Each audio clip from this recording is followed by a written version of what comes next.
Chapter 551. Titus nodded. But that is going to take some time.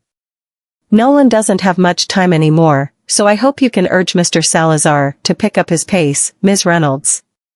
Sue smiled and said, "Don't worry. I'll do my best to save Mr. Goldman." Sue walked into the ward.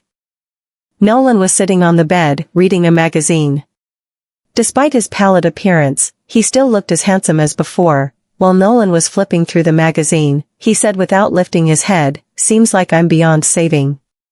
"Please don't say that, Mr. Goldman," Sue said as she walked up to Nolan. When she arrived beside Nolan's bed, she bit her lips and continued, "I'll try my best to save you, I promise." Would Nolan really die? Nope. She hadn't wanted to shoot Nolan back then. The moment she had pointed her gun at Nolan, she had already regretted it. Therefore, she had switched her target to Maisie. This is all that bitch Maisie's fault. If it hadn't been for her, Nolan wouldn't have taken the bullet for her and wouldn't have gotten infected. Nolan stopped flipping the magazine and frowned. "I don't know why, but I have a feeling that you seem to have known me for a long time, Ms. Reynolds." Sue was stunned when she heard what Nolan said. Nolan closed the magazine, lifted his head, and looked Sue straight in the eyes. Something flitted across Sue's eyes, and she averted her gaze. She smiled and explained, "I have a good impression of you, and I don't want you to die at such a young age, Mr. Goldman." "Really?" he asked as he withdrew his gaze. He put the magazine on the table and smiled at her. "Then I hope that you can save me, Ms. Reynolds." Sue's heart trembled. How good it would be if Nolan could treat her like this and had not hated her so much back then. Unfortunately, she was Sue now and could never be Rowena again. Nolan studied her, and a glint flashed past his eyes. "I wonder what you would look like in high heels, Ms. Reynolds." Sue was stunned. She was not wearing high heels because she was afraid she would not look like the original Sue, especially her height. However, Nolan had never come across the original Sue before. She asked, "You like women in high heels, Mr. Goldman?" Nolan smiled but did not say anything. There was an emotion in his eyes that Sue couldn't read. After a moment, he said, "Maybe you should wear high heels when you come to see me next time." Sue lowered her head and smiled. "Well, since you've asked, I'll wear high heels when I come to see you next time." After Sue left the ward, the smile on Nolan's face disappeared and was replaced by a mysterious cold grin. When Sue walked out of the hospital, she bumped into Maisie and said hi. Maisie was not surprised to see Sue here. She walked up to Sue with a smile on her face. Just when she was about to greet Sue, the latter said, "What a coincidence. Are you here to visit, Mr. Goldman?" "Yeah. After all, he's my husband." "Oops, I'm sorry, I should say ex-husband. Since we've slept on the same bed before, I think I should come and visit him." Seeing that Maisie said the word ex-husband nonchalantly, Sue recalled what had happened 3 years ago. Nolan had wanted to get a divorce with Maisie, and she was certain that there must be a crack in the relationship between Maisie and Nolan now. "Oh yeah, your teacher is Mr. Salazar, right, Ms. Reynolds?" Maisie looked at her. "Since it's Mr. Salazar, I'm sure your teacher will be able to save Nolan, right?" Sue's pupil constricted, and she took a breath. Then, she said, "Of course. He can." Maisie said indifferently while toying with the ring on her finger, "His grandfather has pinned his hopes on you, and if Mr. Salazar can't save his grandson, he will be very sad." A hint of ruthlessness crossed Sue's eyes, but she still maintained the smile on her face and said, "Seems like you still care a lot about Mr. Goldman. Well, how should I put this? He is, after all, the father of our kids. Even though we've gotten a divorce, he's still related to the kids, right?" Maisie lifted her head to look at Sue. There was no emotion in the depth of her eyes. Chapter 552. Smiling, Sue replied, "Yeah, you're right. By the way, I heard that you've worked for Luxella before." The smile on the corner of Sue's lips froze for a moment when she heard what Maisie said. Yeah. What's wrong? After hearing her answer, Maisie then said with a straight lace. Well, this is weird. I was in Luxella 9 years ago, but you don't know me? Sue grabbed her purse tightly and tried her best not to look nervous. An accident happened. And I can't remember a lot of events and people. She then lowered her head to look at her watch and added, I need to go back and discuss with Mr. Salazar, so I have to take my leave now. After she finished speaking, she walked past Maisie. Maisie looked at her figure that was disappearing in her vision and fell into contemplation. When Maisie arrived at the ward, she heard Nolan talking to Quincy. It seemed to her that Quincy was telling Nolan something. He said that Roger had been seeing Mr. Hathaway, the son of a consortium in Yarramore. Roger was so eager to pull this Mr. Hathaway to his side because of his financial power. After losing Robert, nearly half of his properties were confiscated by the royal family, while another half was given to the government. Roger monopolized the vaccines and sold them at low prices to hospitals or even nobles in the surrounding countries because he hoped to use these vaccines to turn the tide in his favor. Quincy looked at him and continued, the media is all over you right now. And it seems like they want to prove that those vaccines are effective through you. Nolan put his hands on the blanket and said, does Grandpa know that the Hathaways are involved in these matters? Quincy shook his head and replied, nope. He doesn't know. Nolan seemed to be thinking of something. Then, when he turned his head and saw Maisie, who was standing with her back against the wall, he chuckled and asked, why are you standing over there? Quincy turned his head around. And it was only then he saw Maisie and Sadie at the door. Maisie walked into the ward. I didn't want to interrupt you guys. Quincy and Sadie both retreated to the door, leaving only the two of them inside. Maisie stood by the window and looked at him. She knew that he was not pretending to be sick this time. This was because his face was so pale that even his lips had lost their color. Why are you looking at me like that? Nolan pulled her wrist and forced her to sit down by the bed. Looking at him, she said in a low voice. I don't like the way you look right now. You look like you're going to die of illness soon. Nolan lifted his hand and helped her to gather her hair at the back of her ears. He then stroked her cheek, and there was a smile in his eyes. There's no way I'm going to die with you at my side. Do you really have so much faith in me? Maisie pressed her face into his coarse and warm palm and laughed derisively. How embarrassing it would be for me if the new vaccine, created by that Strix, could save you. Nolan caressed the scar on her wrist with his thumb and said with a hoary voice, yeah. Even your blood would have been wasted. She was stunned. How did you know about that? Why don't you give it a guess? He looked at her. Maisie pressed her lips tightly and did not say anything. Who else could it be? Nolan would certainly be suspicious when he saw those medicines on the bedside table that night. Even if she refused to tell him, she was confident he would look into it himself. Thus, she was pretty sure that it was Erwin who had told him. Nolan wrapped his arm around her and pulled her closer to his chest. Then, he placed his chin on the top of her head and asked, were you not afraid? Maisie lifted her eyes and said, were you afraid when you took the bullet for me 3 years ago? If you are not, then why should I? Nolan released her and put his arms around her waist. He lowered his head and met her clear gaze. He did not know what he should at all. You really are the most stubborn woman I've ever met, he commented. Maisie chuckled when she heard his comment. While playing with his collar, she then said, I met Sue when I was coming here, and tested her. Nolan narrowed his eyes and asked, so what did you get? She knows the original Sue. She knows that she's in Luxella. Maisie squinted her eyes and smiled lightly. She was worried that I'm asked more questions, so she left in a hurry. Chapter 553. Sue had said she couldn't remember anyone and things that happened before the accident. However, she still remembered that she had worked in Luxella before. Just what kind of accident had she gotten herself into that required her to change her appearance? She wasn't Sue. Even if she went over her back and got herself plastic surgery, she did not look like Sue completely. Nolan knew this woman had gotten plastic surgery before.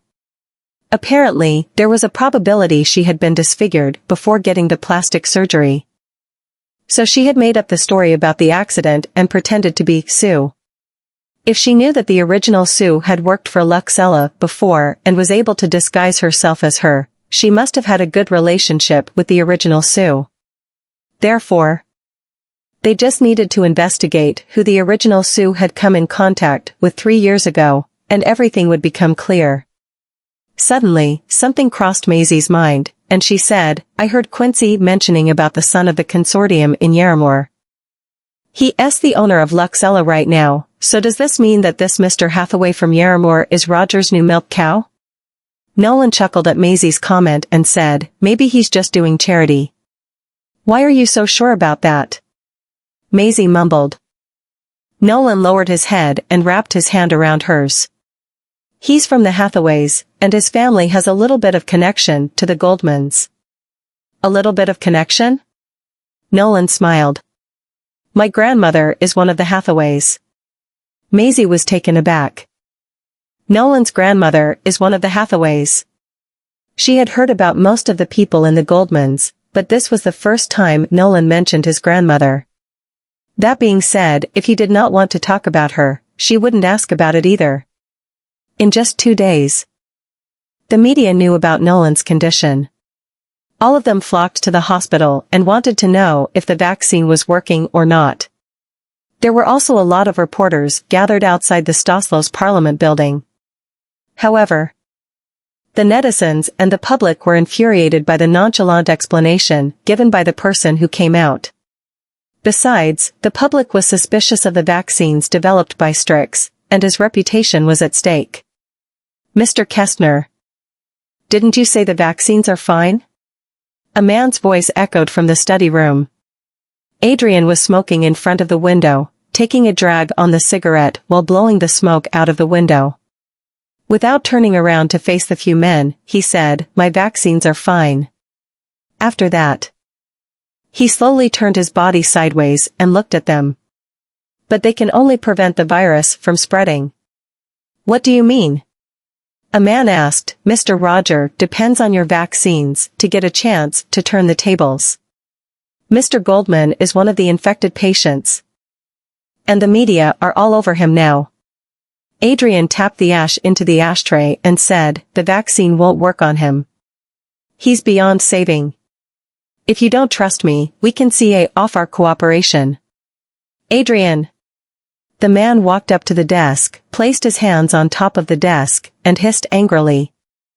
You have to convince the public that you can eradicate the virus, no matter what you do. This is what Mr. Roger said. Adrian did not say anything. He just crushed the cigarette butt in the ashtray. After they left, Adrian looked at the bookshelf and said, they're gone. The man that was behind the bookshelf removed his hat.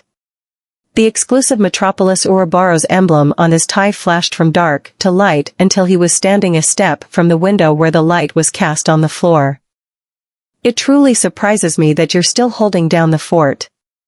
Sitting on the chair, Adrian said, I'm not like you. You obviously have the ability, but you quit for a woman.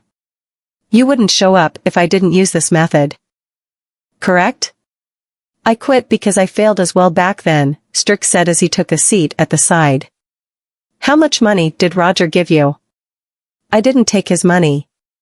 Adrian took out another cigarette, but he did not light it up. I know what he was looking for in me. The reason I said yes to him was just to lure you out. Strix, we can work together, just like before. Chapter 554. You want the antibodies from me, right? Strix said expressionlessly. Adrian was stumped, and an expression of embarrassment appeared on his face after Strix saw through his intention. However, he did not say anything in return. Strix stood up and walked up to the desk. He placed both his hands on the top of the desk and said, I can give you the antibodies, but you need to promise me one thing. Sue was outside of the study room. When she was about to knock on the door, she heard the conversation inside the study room and was shocked. The real Strix is Henry from the Metropolis? He has the antibodies that can cure Nolan. Sue's face was getting darker and darker with each passing second. A cold smirk appeared on the corner of her lips as if she had thought of something. Heaven will always leave a way out. If I can get my hands on the antibodies and save Nolan, I can be with him openly. Maisie came to the apartment the fire had started 3 years ago. This apartment was situated in the residential area on Ambergate Street, and most of the people here were from Eurasia. The apartment building had been refurbished, but that apartment had been turned into a utility room because someone died in the fire. Maisie found the landlord and asked, did Ms. Reynolds, who lived in that apartment, have any previous contact with anyone? Like a friend or something like that. The landlord thought for a moment and replied, yes. Now that you mention it, I remember that Sue had brought a disfigured woman back here. The woman would rarely leave the apartment, and even if she came out sometimes, she'd wrap her face up tightly.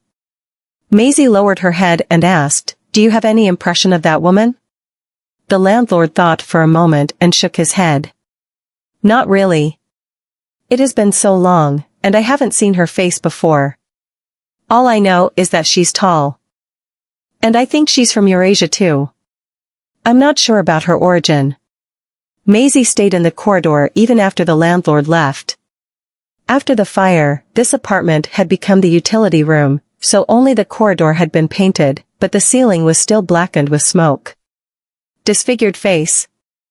Wrapped her face up tightly, possibly someone from Eurasia. The fire happened 3 years ago, Sue was killed in the fire, and the woman became Sue. Maisie narrowed her eyes. Did she steal Sue's identity because she doesn't want anyone to know that Sue is dead? Or does she need to use Sue's identity to hide her own? Maisie came out of the apartment building and went back into the car. Sadai, who was waiting for her in the car, turned her head around and asked, did you find anything, miss? Maisie shook her head. Suddenly, she received a text message from Erwin. Erwin told her that the new vaccine had been created and that he would send someone to give it to her tomorrow. She replied, okay. Maisie headed to the hospital. When she arrived at the ward and was about to push the door, she heard Sue's voice from inside and looked into the ward. Other than Sue, Titus was in the ward as well. Nolan, Mr. Salazar has successfully developed a new vaccine. As long as you use the vaccine, you will be cured. After that, Titus asked Sue, Ms. Reynolds, did Mr. Salazar tell you when the vaccine will arrive? Sue smiled and replied, tomorrow. Maisie was stunned, and her face turned grim. When Sue and Titus came out of the ward, he turned to her and said, Ms. Reynolds, thank you so much for your hard work these days. If you need anything in the future, just let me know. The Goldmans will do everything to help you. Sue smiled. Elder Master Goldman, thank you. I accept your kindness, but you don't have to do that. I just want to help Mr. Goldman, that's all. Titus was stunned. He understood what she wanted, but he couldn't intervene in Nolan's matters anymore. All right, then. After Titus left, Sue walked to the other side of the corridor. She took out her phone and made a call. Help me to tell Mr. Roger. I already know who Mr. Henry from the Metropolis is. He's Strix. Chapter 555. The person on the other side of the phone said something, and Sue replied, Adrian has no intention of helping Mr. Roger at all. I'm the only one who can help him. As long as I get my hands on Strix's vaccine and save Nolan, the public will be convinced that the vaccine actually works. It's up to you whether you're willing to make the deal or not now. After Sue hung up the call, she left the corridor. At the same time, Sadai emerged through the emergency exit and looked at the figure that walked into the ward with a cold face. Maisie was sitting inside the car. She left the window hall open and looked outside. After Sadai came out of the hospital, she entered the car. Maisie asked. She hasn't let me yet? Not yet, Sadai replied. Maisie lowered her head. Although she knew that Nolan was just pretending to be interested in Sue to give her the wrong impression she would have a chance, she felt Sue had stayed in the ward for too long. Could it be that she refuses to leave? They are the only ones in the ward right now. If she can't hold herself and pounce on Nolan, will he be able to push her away in his weakened state? The more Maisie thought about it, the darker her face became. Miss. Sue already knows Mr. Henry's identity. Maisie was pulled back from her thoughts when she heard what Sadai said. How did she learn that? Sue was calling Roger's people just now. She told him that she knows Mr. Henry is Strix, he already has developed the new vaccine. And she wants the vaccine. It seems to me that something will happen tomorrow. Maisie sank into thought. She didn't expect to unearth such a scheme when she left Sadai behind. It was only then the scale dropped before Maisie's eyes. No wonder she would tell Titus that the vaccine would arrive tomorrow. It turned out that she was going to snatch Strix's vaccine. The corner of Maisie's lips curled up, and she said, since she wants the vaccine so much, I'll give her a chance. The following day. At the customs checkpoint.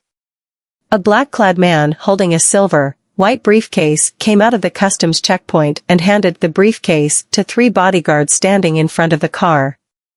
The bodyguards then got into the car with the briefcase, and the black car drove away slowly. When the car was heading toward Adrian's residence on the rural highway, they were stopped by several cars.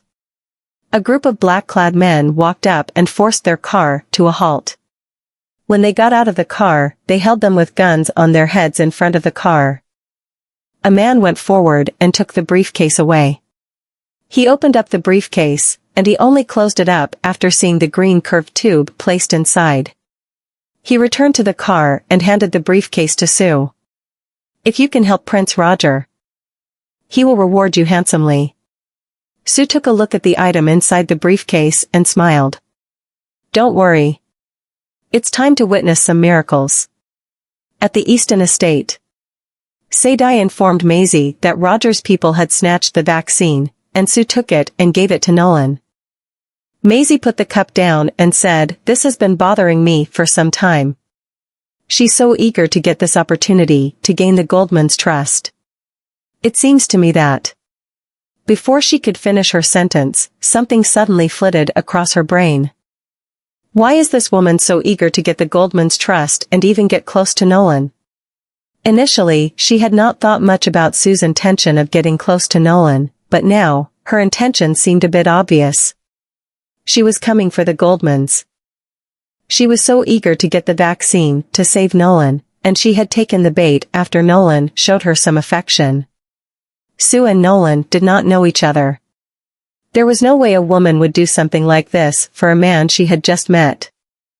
Maisie grabbed the cup tightly as the cloud in her mind finally cleared. She laughed and said, so it's her. Chapter 556. What? The vaccine was snatched? Adrian grasped the bodyguard's shoulder, and his expression changed drastically. Who snatched it from you? The bodyguard lowered his head. It's the prince's men. Adrian let go of him, walked back to the desk, gritted his molars, and listened to the bodyguard as he continued to explain how they had gotten stopped when they were on their way back. There were many of them, all of them with guns, and their target was the suitcase. Adrian picked up a cigarette packet and smacked it against his palm. But it was already empty, so he slammed the packet to the floor. Damn it. We finally got our hands on Strix's vaccine for our research, but Roger's men snatched it. He knew that Strix had come up with 2 top-notch antibodies back then. And those 2 antibodies could control the condition of patients who were infected by the sleeper virus. Of course, it could only help patients in the middle stage of the infection. Those 2 antibodies contained genetic factors that could isolate the infected cells. Although the probability was very small, great discoveries might follow this. He could not wait to obtain that vaccine for research, but he was robbed at such a critical moment. How could he not be frustrated? Jones appeared outside the door at this exact moment. "Uncle." Adrian raised his head to look at him as Jones asked him happily. "I heard that you've developed a new vaccine?" "From whom did you hear that?" Adrian frowned. Jones was astonished and puzzled. "Didn't you ask Sue to deliver the vaccine to the hospital?" All the reporters have their eyes fixed on this matter. At the hospital, Nolan gradually regained consciousness after the doctor injected the new vaccine. Titus, Quincy, and Waylon were standing by his bed. Titus asked excitedly the moment he saw Nolan open his eyes, "Nolan, how do you feel?" "I feel fine." Nolan sat up slowly while Quincy supported him. The doctor and Sue came in from outside the ward, and Sue stepped forward with a smile. "Mr. Goldman, the doctor said that the spreading of the virus in your body has slowed down. It seems that the vaccine is really effective." Titus took a glance at the doctor, and the doctor nodded. "The vaccine that Mr. Goldman got this time has a very stable saturation. The spreading of the virus in Mr. Goldman's body has slowed down. And the effect of the vaccine looks very promising." Titus laughed. "That's great, Ms. Reynolds. You and Mr. Salazar have done a great job." "You're flattering me, Elder Master Goldman." Sue smiled implicitly. "Sure enough, it's the right decision to cooperate with Prince Roger. The vaccine really works." "Humph, now that Grandpa values me more as the days go by, it's just a matter of time for me to win Nolan over." Waylon left the ward with Titus. He looked back at Sue coldly when he was at the door, broke free from Titus' hand, and left the scene. Titus was startled. "You little brat, where do you think you're going?" "I'm going to find Mommy." Waylon did not even look back. Titus could not say anything, so he took a look at the bodyguards behind him, and the two bodyguards caught up to Waylon immediately. Quincy also left, leaving only Nolan and Sue in the ward. His gaze landed on Sue's feet. "Are you wearing high heels?" Sue was taken aback and tucked the hair hovering over her cheeks behind her ears. "Yes, I haven't worn high heels in a very long time. I'm still not very used to it."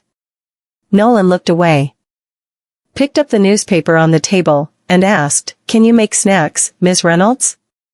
Seeing that he wanted to eat snacks, Sue was indulged in the marked attention that Nolan was giving her.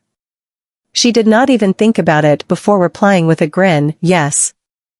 I can make some for you if you want to eat snacks." She then left the ward. Nolan closed the newspaper as his eyes dimmed. Quincy returned to the ward after Sue's departure. "Mr. Goldman, is that vaccine really working?" Chapter 557. Nolan lifted his head. "This is Strix's vaccine. Even if it doesn't work, at least it won't kill me." Quincy was bewildered as if he was guessing which Strix Nolan was referring to. "You should have prepared for the press conference that's going to take place in 2 days. Shouldn't you?" Nolan asked. Quincy returned to his senses. "Yes." Nolan smiled as he folded the newspaper and then looked out of the window coldly. "That should be very interesting." At the press conference 2 days later, the reporters and media outlets that were present were looking forward to this moment.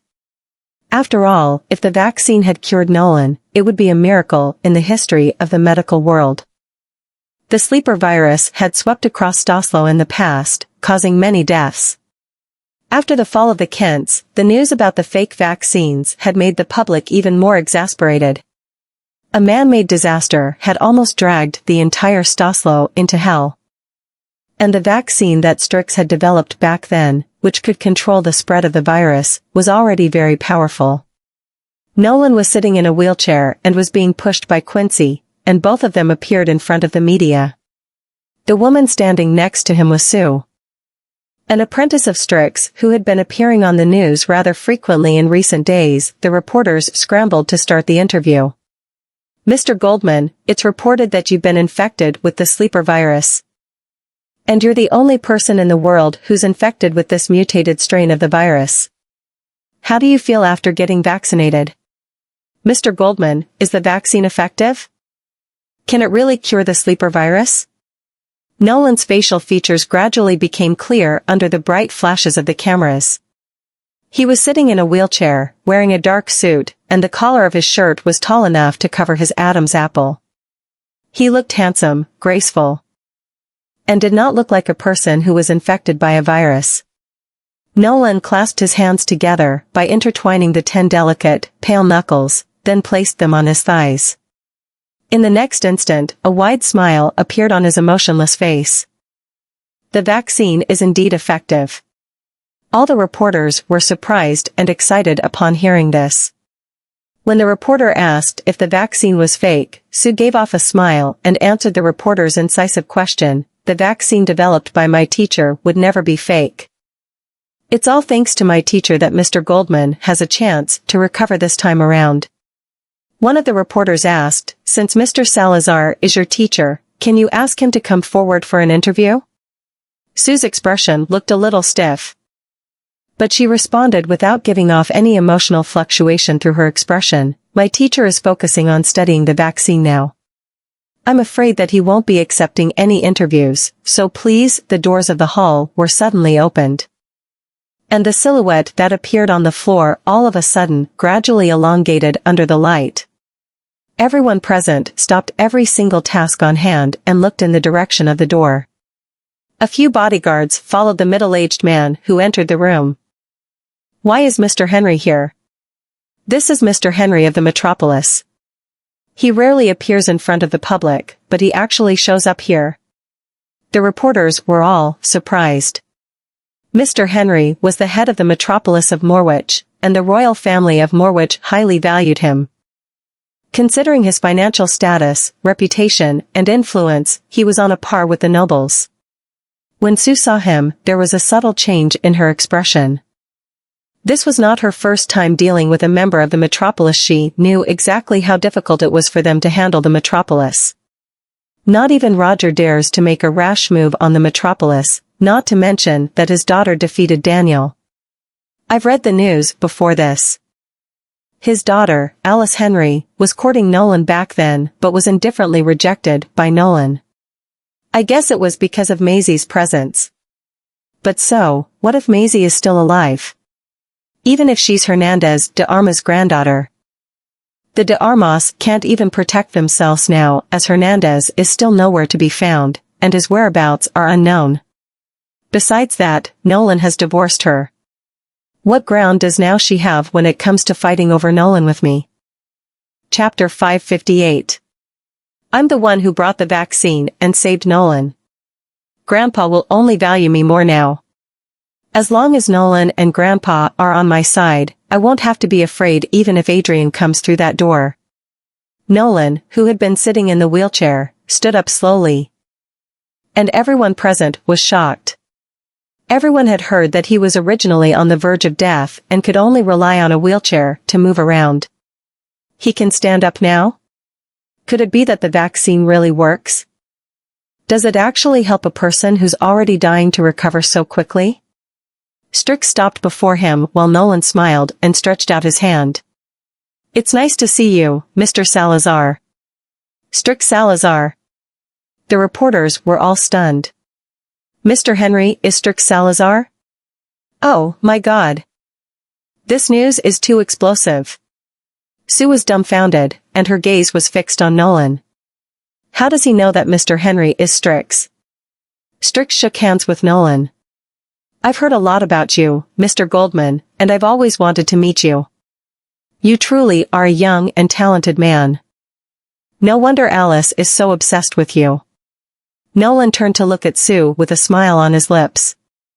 Isn't Mr. Salazar your teacher? Thank you so much for arranging this meeting with your teacher. Sue's face changed slightly, and all the cameras were aimed at her. She was Strix's apprentice. And she had used the vaccine to save Nolan. This had made her the other center of attention of tonight's press conference. Strix took a look at Sue. I've never accepted any apprentice. If you're talking about an apprenticeship, you should be my junior, Adrian Kestner's apprentice. Shouldn't you? Strix's words stunned all the reporters. Isn't she Strix's apprentice? Sue clenched her hands tightly beside her, and her facial complexion could not help but turn pale. She still did not understand why Strix would appear here. No. I can't allow anyone to suspect me. She looked at Strix and said with a smile, my teacher is indeed Adrian Kestner, but he's using your name to force you into stepping forward. I could only play along with my teacher. Now take a look at this. The huge name that had gone off the grid has finally reappeared. After saying so, she walked to Nolan's side. Mr. Goldman, I'm sorry, I did hide the fact from you. However, helping you has always been my teacher's true intention. I'm also very glad now that he's able to help you. Nolan has at least recovered from the virus infection. No matter whether I'm Strix Salazar's apprentice or Adrian Kestner's apprentice, at least this vaccine is useful to him. Sure enough. The reporters did not care whose apprentice she was, their focus was only on the results of the vaccine. Even though Adrian had used Strix's name to force Strix to reappear, the vaccine was working, and that was what mattered. Unexpectedly, two people dashed in through the door in a hurry. Adrian and Jones. Okay, it turns out that it was you who worked with Prince Roger to steal my vaccine. Adrian's words were directed at Sue as he stepped forward angrily. Sue Reynolds, you're my apprentice, and I trusted you so much. How dare you betray me? Teacher. Why would I betray you? I only wanted to save Mr. Goldman on your behalf. What's more, the vaccine that Mr. Goldman used was given to you by Mr. Salazar. Now that Mr. Goldman has recovered, this is good news. Sue's nails were on the brink of piercing into the palm of her hand. But she still sounded logical and reasonable. Adrian himself could not figure out a cure for Nolan, but Strix's vaccine was useful. Thus, no matter who she flattered tonight, the reporters had witnessed a medical miracle, proving that Strix's vaccine was effective. Adrian did not seem to have expected Sue to say that. His expression gradually turned gloomy upon thinking that she had betrayed him and conspired with Roger to snatch the vaccine away from him in order to win merit and honor in front of the public. Chapter 559. Adrian snorted. Strix gave me that vaccine for research purposes.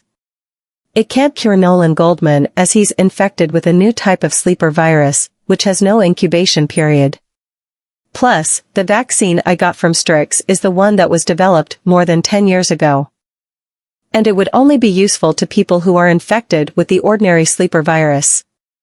You know nothing about the virus nor the vaccine, and you have the guts to use it on him?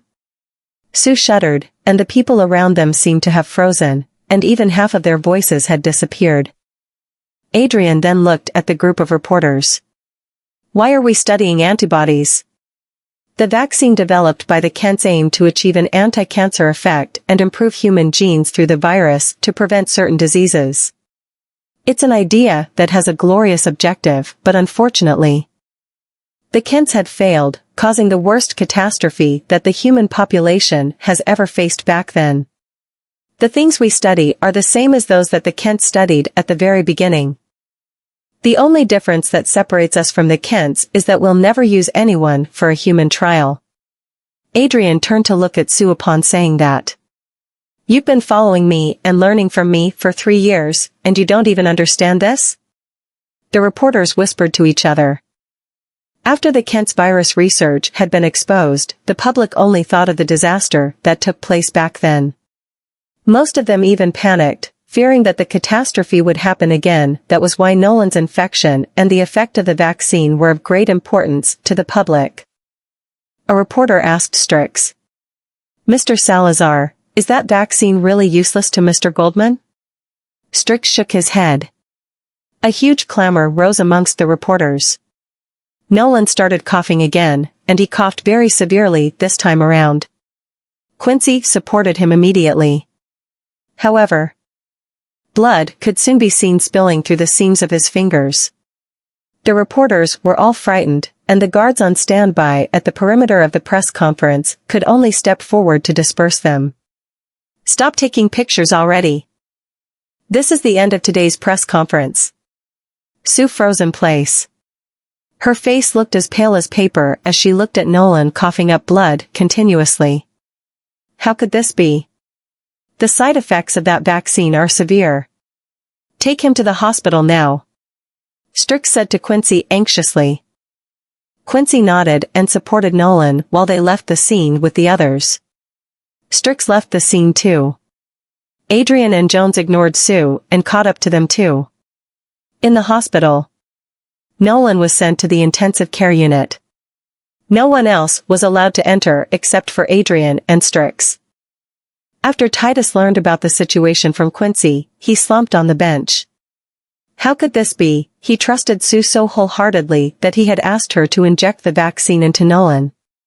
Unexpectedly, not only did the vaccine not work, but it even had powerful side effects. I brought harm to my own grandson.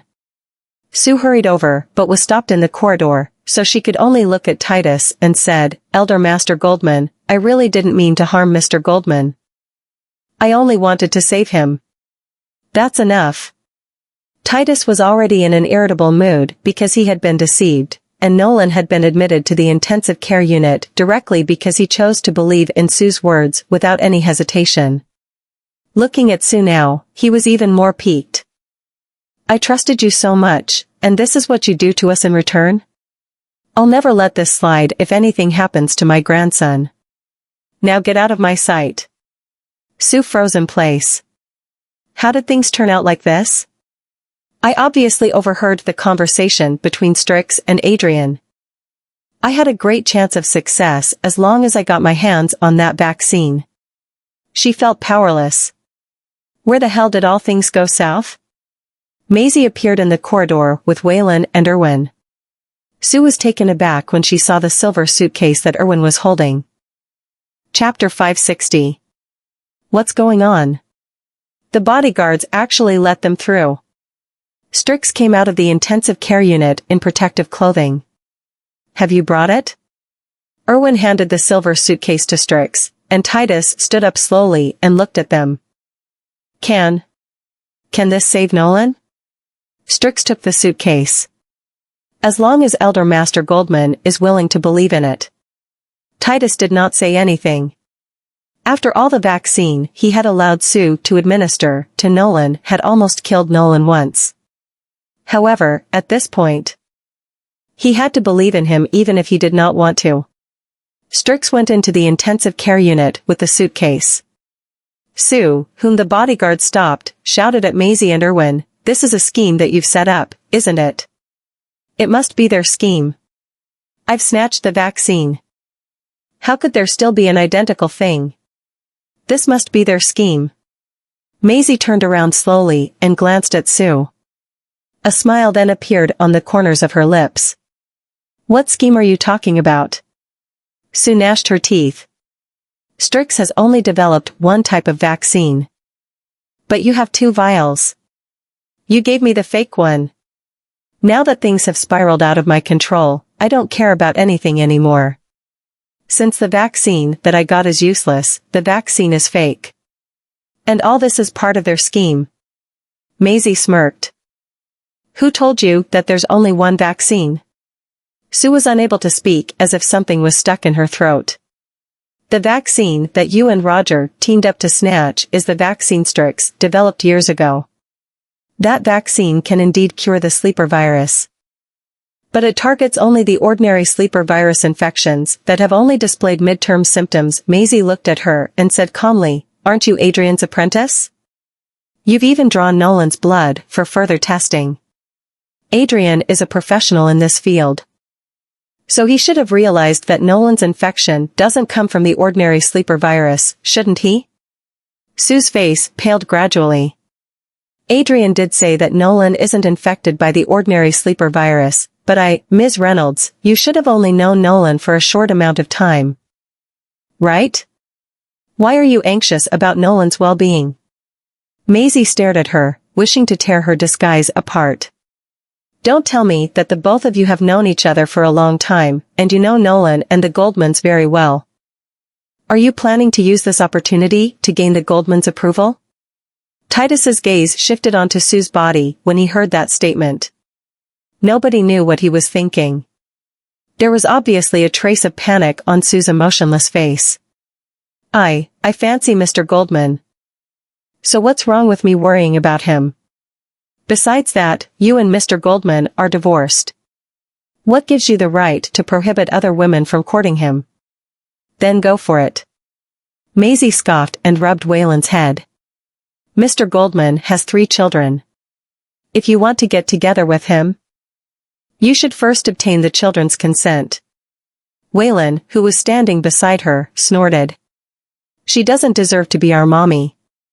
Sue trembled from head to toe as she glared at Maisie hatefully. Why didn't this bitch die? Why didn't she die 3 years ago? Time slipped by silently. Titus was sitting on the bench.